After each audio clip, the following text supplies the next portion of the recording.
And it looks like we are live. So welcome everybody to the first edition of Leadership Livestream, brought to you by Women's Council of Realtors. My name is Nick Sakis with Amplified Marketing Group. I am the co-host of this awesome event. As you guys know, we're in some interesting times right now, and we can't meet up for events in person. So we wanted to bring you guys some powerful messages from some great leaders inside our WCR community. We are intending to do this show every Wednesday at this time going forward. And just a little bit of housekeeping so you guys understand what's going on. We are streaming this live through Zoom and on Facebook. So to watch the show and the replay, if you're watching live, put hashtag live in the comments below.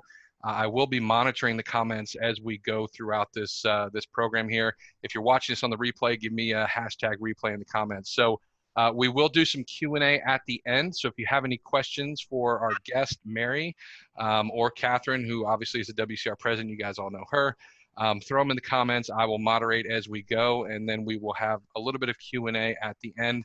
But we're super excited to bring you today's first guest, Mary Lobdell with A Radiant Home Inspections. And Catherine Sakis is our hostess with the mostest. So take it away. Thanks, Nick. Before I say anything, I just got a text from someone saying they couldn't click on the link. Anything I need to say to them? Just go to the WCR Facebook page. Anybody has to do, we're live right now on the WCR Facebook page. So all they have to do is log into Facebook and go to WCR Tampa, and we are there. Okay, so I will wait a minute and do that. So I want to say hello to everyone who's joining us, to all our Women's Council members, our strategic partners, our friends and supporters. Thank you all that are on and coming on. I kind of wanted to start out today by just reminding us of the mission statement of the Women's Council of Realtors. It is, we're a network of successful realtors advancing women as business leaders in the industry and communities we serve. That has not changed. Our challenge during these difficult times is to maintain our success, be it financial, personal, now health-wise, and to continue to advance women as business leaders in the industry and our communities. Leadership is more important than ever now. Remember, you don't have to take over the world to be a leader. One step at a time. Each of us is a leader in our businesses, our homes, our lives. We hope this leadership live stream will give you the support, the education, and the tools to help you thrive in this new environment. So we're beginning our series spotlighting our strategic partners. And our first strategic partners that stepped up to the plate are Hank and Mary Lobdell, owners of A Radiant Home Inspection. Mary and Hank have a partnership beyond A Radiant. They've been married for 13 years and have a blended family of 3 beautiful daughters. By way of background, Mary was a commercial real estate broker specializing in retail, which included working with some of the largest developers and REITs. And Hank was in the multi-family property management business and finished his career as Southeast Regional Vice President overseeing 5 states. A lot of wisdom, a lot of experience there. Thank you. Thank you for joining us. Thank you for having us. Let's start out pretty simple. Can you give us a little background and tell us how Radiant started and how long you've been in business and all that good stuff? Sure, I'd be happy to. So Catherine, we have been in business now just over 7 years. We started as a one-man shop back in 2012 as a franchise. In 2016, we changed to be an independent business owner, a Radiant Property Inspection. Currently, we have 5 inspectors and we have 4 office staff. Wow. And right now, as far as office staff goes, are you closed? Are you open? Are you social distancing? What are you doing? We're doing a mix of both. All of our staff is working from home, with the exception of Hank and I. We're working in the office. I figured we're at home together at day, night. As you can see, we don't believe in social distancing. we've been for 13 years married, and for 13 years we've owned a business together. It just so happens today, this 7 years, we have a home inspection company. So we have worked well together, and 24/7 we're together. So our staff is working remotely. Our inspectors have their home offices at their residence, and we're not having them come in unless they're coming in for supplies, and we're kind of boxing those up if they need air cartridges or stickers or gloves or hand sanitizer. We're kind of packaging that up for them and kind of like giving that to them, and sometimes having a pep talk, but social distancing there. Can you kind of expand on that? I guess what you're saying is you're equipping your inspectors with those items before they go in the home? We are. We have a new COVID-19 protocol, and we're making our clients aware of it, our realtors aware of it. I would say that of the inspection companies that are operating today, the vast majority of them are doing the same. We're keeping our team members, which we call family, safe, and we're keeping our realtor and client partners safe as well. So yes, they're going into homes with a protocol. They're sanitizing themselves before and after each inspection. They're washing their hands throughout the inspection. They wear gloves for the majority of the inspection. And we wipe down anything that we come in contact with along the way as we exit the property. And we take all our belongings out and clean them too.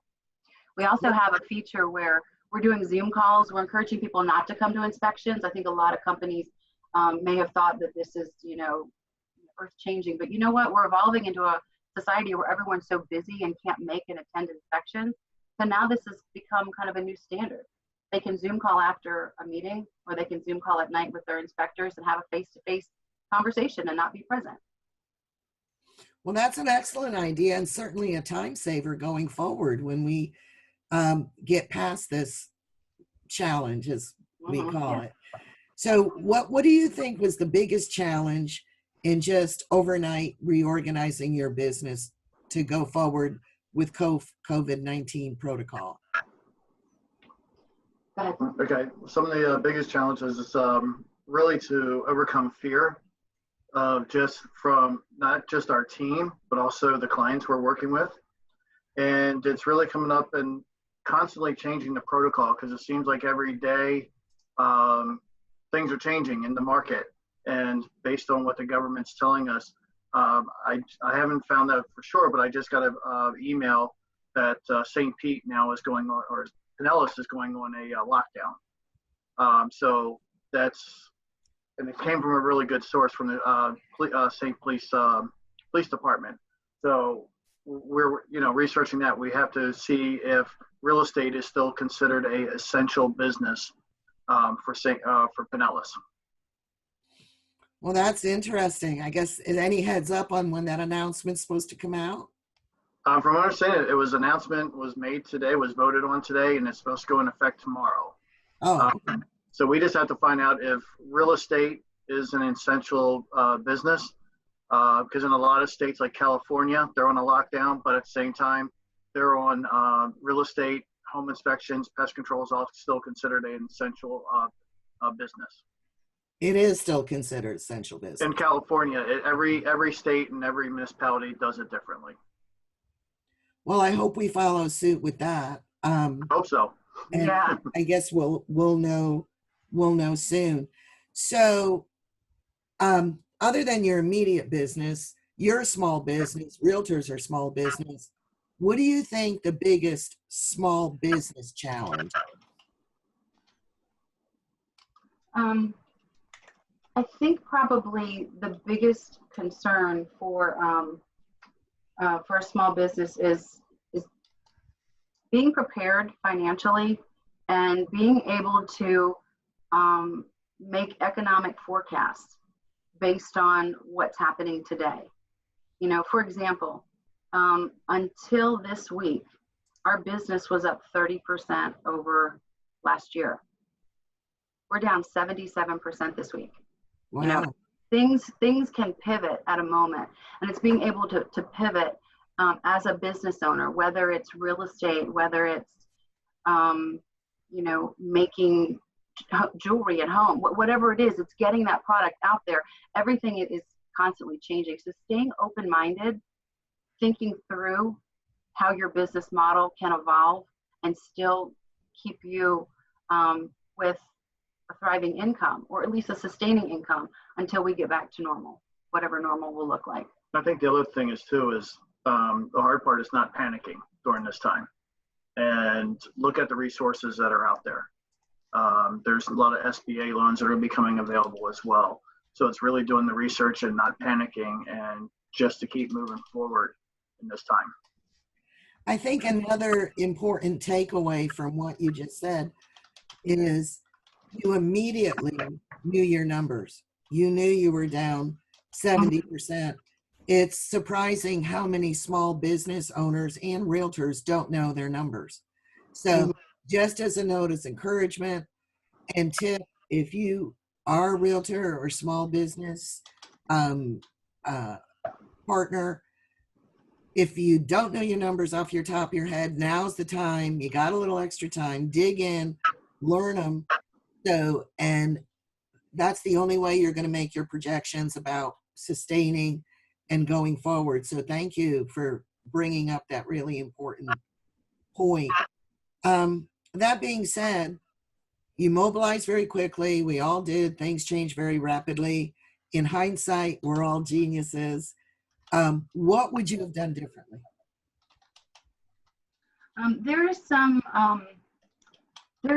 some changes that we definitely have to our standards now. You can believe me that we're going to have hand sanitizer, we're going to have Clorox wipes, gloves, and masks, And toilet paper. and toilet paper in our inventory, in larger supplies than normal. You know how everyone goes to Sam's Club and you pick up the 3-pack of the big rolls of hand wipes, the sanitizer wipes.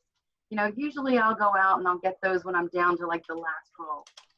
You can know from now on out, there's probably gonna be 9 rolls in my cabinet, just because it's a wise thing to do. You don't have to shop as often.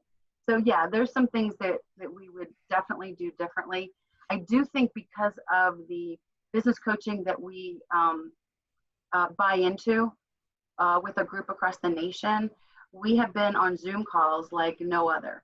You know, Monday nights, Wednesday mornings, Thursday evenings, and everyone is staying in communication. We're hearing what California, Ohio, Maryland, Atlanta, what all these other markets are doing and what's happening. They're coming up with ideas. We're coming up with ideas. So my idea to everyone who has a business is collaborate with like kinds of businesses. Realtors talk to realtors, you know, lenders talk to lenders. And, you know, through all of this, you know, let's get to the other side. But yeah, there's definitely things that will change. I would say the other thing is not just the alike business, it's businesses within your sphere. So, you know, for real estate, it's your appraiser, it's your title company, your inspector, and so forth, is communicate with them and make sure that we can go through this in a really smooth transition. And that, you bring up a good point. You know, collaboration has always been the hallmark of good business. And I heard a term coined in a panel I was in December, cooperation. You don't have to have competition all the time. You can cooperate within the industry. And as you said, you've been on a number of calls. Is there any big trend or takeaway that you see in talking to people all over the country that you see will be a major trend in the industry going forward, be it inspection or real estate? Yes, I hear a lot of diversification. It's kind of like if you have all your money in one stock and things happen, you tend to be more vulnerable. Right. So if you can find revenue streams as a diversification of income, you're going to be, you know, in a much better position to weather the storm. So for us, what we've done is we have an environmental group of add-ons that, you know, we lightly add. You know, we do air quality testing for different properties when some people have allergies and are highly concerned about a property. You know, we have those types. Well, we've gone one step further, and we actually had purchased a commercial piece of equipment. It's an ozone machine that actually will kill 97% of the viruses that are in the air. No one can be in the home. Pets can't be in the home. It could have small adverse effects to plants. But we came up with another revenue stream when things start to settle down a little bit, as even just it'll kill odors. If someone is listing a home that a smoker lives in, you know, this eliminates odors. So this isn't just for today. This is something that I can add as a resource to my team of agents to help them. I think that's a very important point to make about diversification. You know, those of us that lived through the recession, or some people call it the depression, you know, 09, 10, 11. That was a big point, you know, of all eggs being in one basket. So that's a really smart piece of advice. And those of us that, you know, may not have learned it the first time around, here's your second chance. So going forward, for realtors too, it would be wise to think of ancillary revenue streams. I personally have been writing the next great bestseller for 4 years. I'm sorry I didn't get it off the shelves, because now everybody's home reading. So maybe I better get a little more serious, you know, about that. What about the National Association of Home Inspectors? Are you getting a lot of support from them? They've come up with some classes right now to how to, with the COVID-19, on how to clean and be safe during this time. And the other thing they're talking about is what's going to happen after this, we're done with the COVID-19, it dispenses.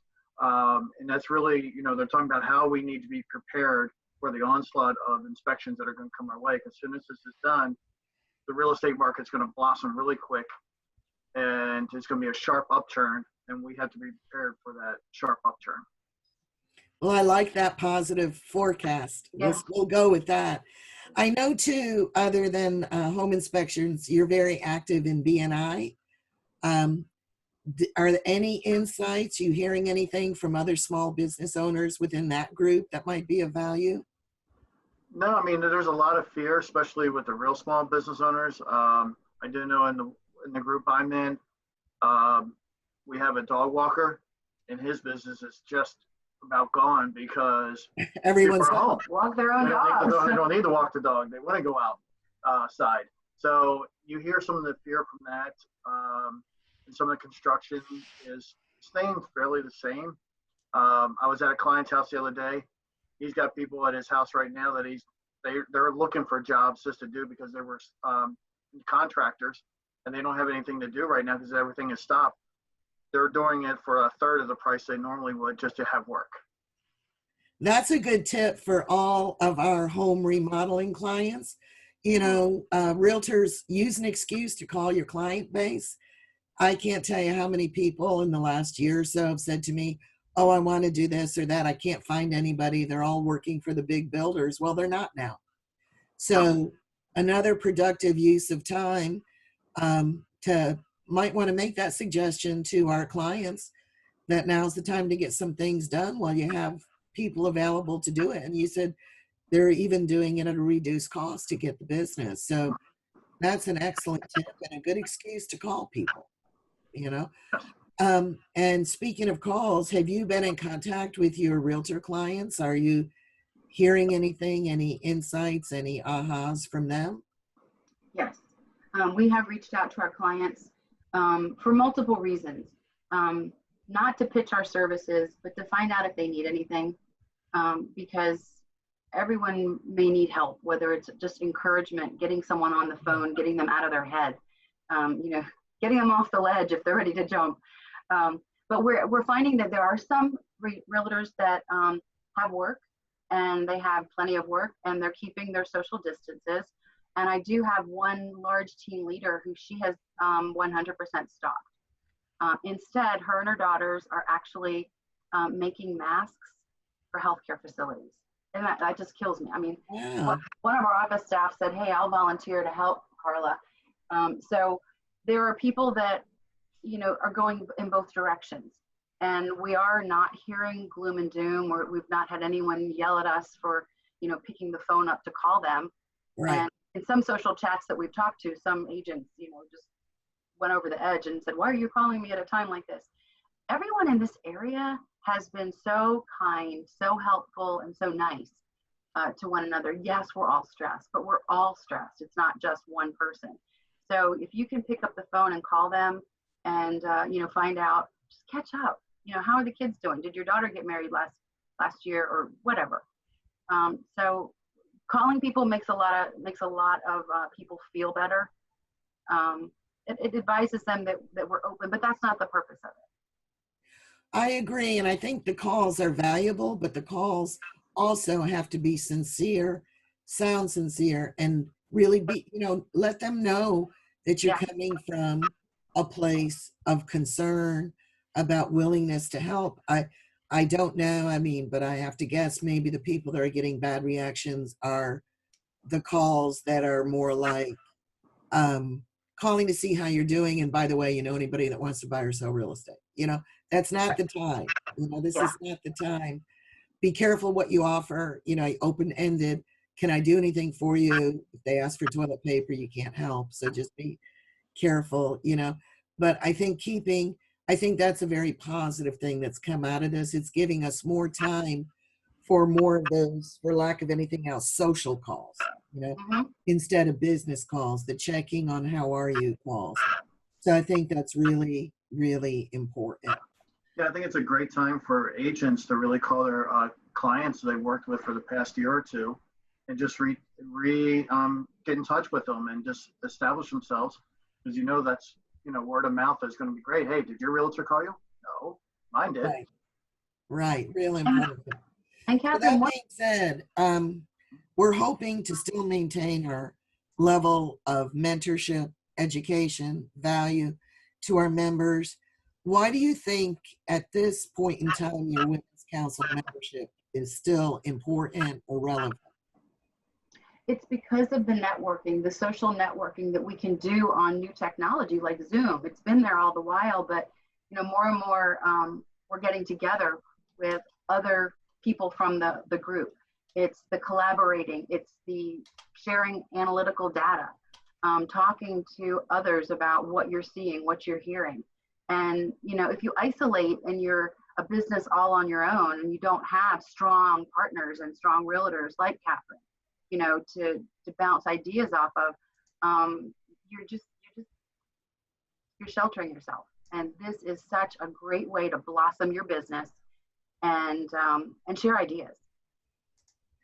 I, of course, as president, agree 100% and hope to keep the group engaged, keep us strong, keep us all there for each other, and continue our mentoring and leadership roles going forward.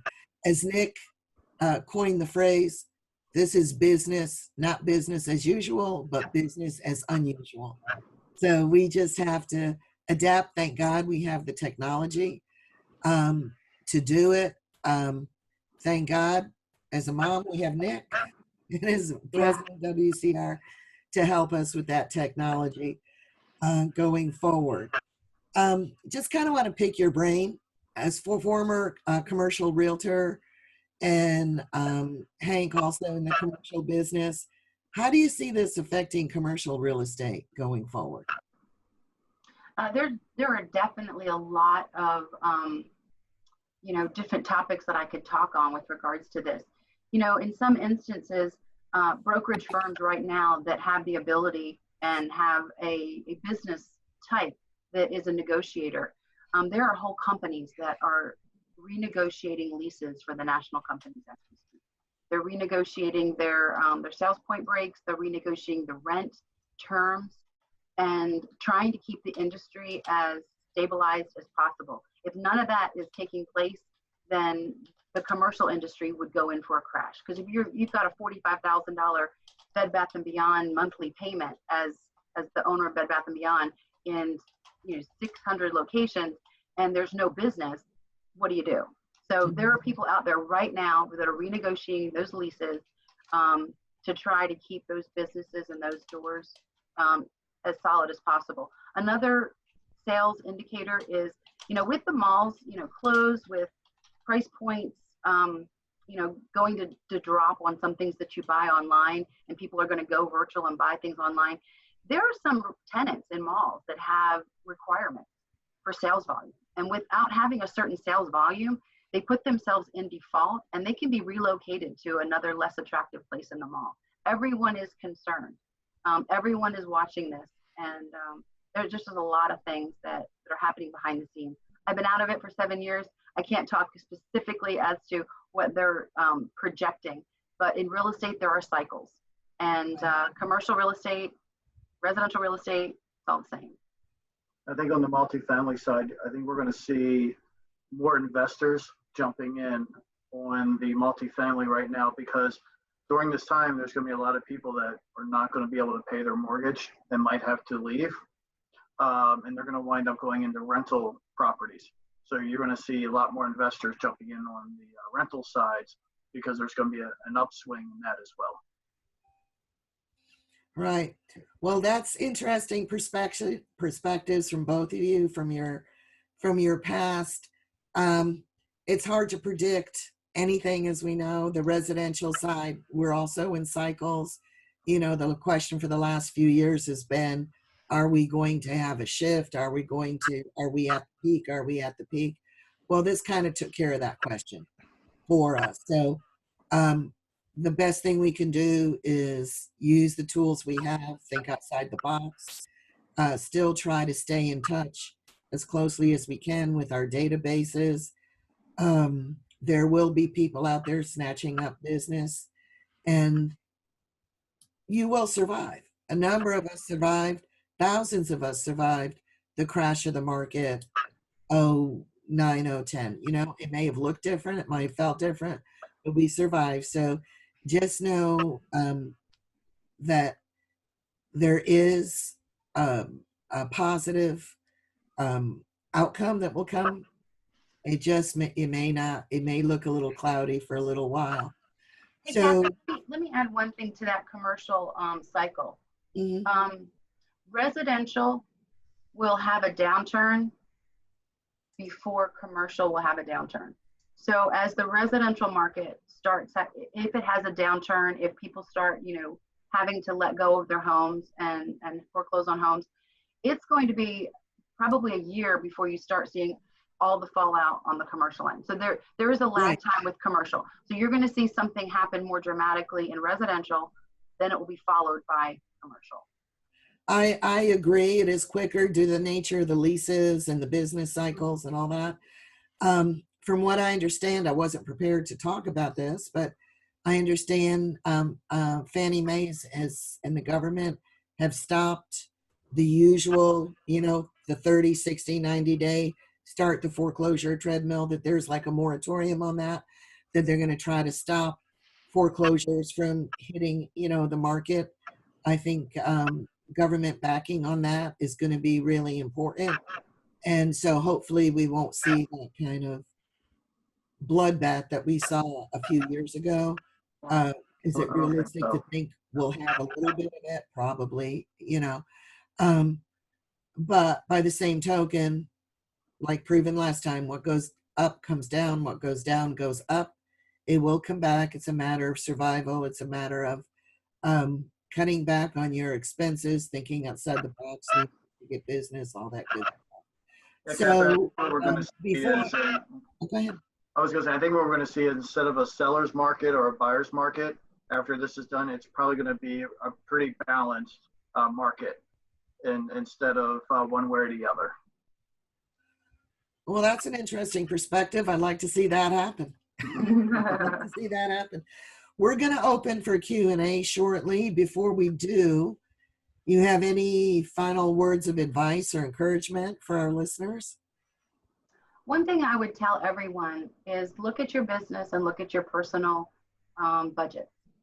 If there are things that are small that can be easily cut out, trim your budget, work towards 10% reduction in your business and work towards 10% reduction in your personal budget. I urge a lot of people, don't go straight to marketing and cut your marketing budget, because I think we're going to all grow sideways. We may not see, those monies being earned or as far as, you know, how do I say it? I think we're all going to get a lot of value out of if we continue to do our marketing, spend those dollars, no new hires, but cut 10%. It's kind of easy. And I don't mean cut your tithe. Do your tithe first and then cut 10%. I think that's excellent advice. And we can all find some place to cut 10% where it won't hurt. I full agreement that it's not in your marketing, it's not in your branding, it's not in any of those important business arenas. But we all are guilty when things get good, we start spending a little more for fluff, right? So, okay, Nick, do we have any questions there? Well, I just want to chime in from a marketing perspective. You know, it is 100%. This is the time to be twice as visible as you were before. So if there's ever a time like right now, all of my marketing clients, I'm advising them to not necessarily double down on ad spend. My bigger clients are doubling down on ad spend, but just doubling down on visibility, right? Doing like live streams like this, getting in front of your people. This is an excellent time. Everybody's glued to Facebook and social media right now. So be out, you know, obviously if we're restricted to our homes and stuff, but there's no reason if you live in a nice neighborhood, you want to dominate that neighborhood, take your dog for the walk and turn on your phone and, you know, tell people why you love this neighborhood. And by the way, you do happen to sell real estate or have a property inspection company or what have you. So now is not the time to hide. Now is the time to get your voice and your brand out there more than ever. So on that, to kind of cap this off, good news and bad news. The good news is this was an excellent interview.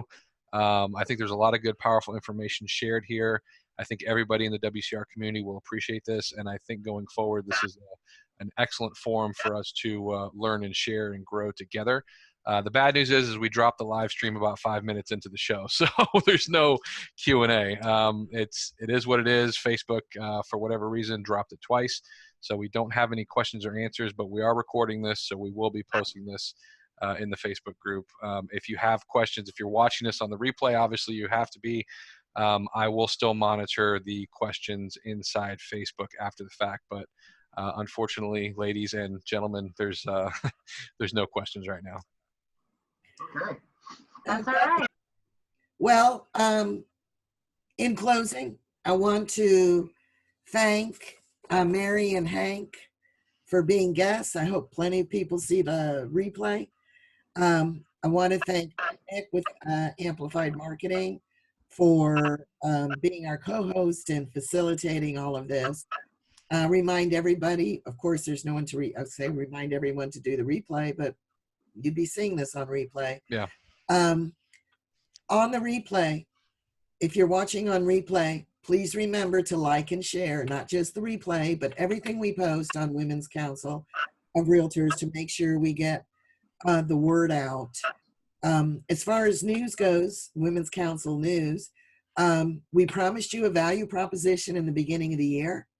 We are planning to bring you uninterrupted value. This is just the first segment of that. We will continue with these live stream weeklies.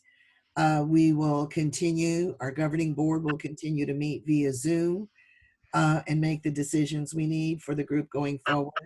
We are here for you. Remember, in the beginning of the year, we offered a program called Mentor on Demand.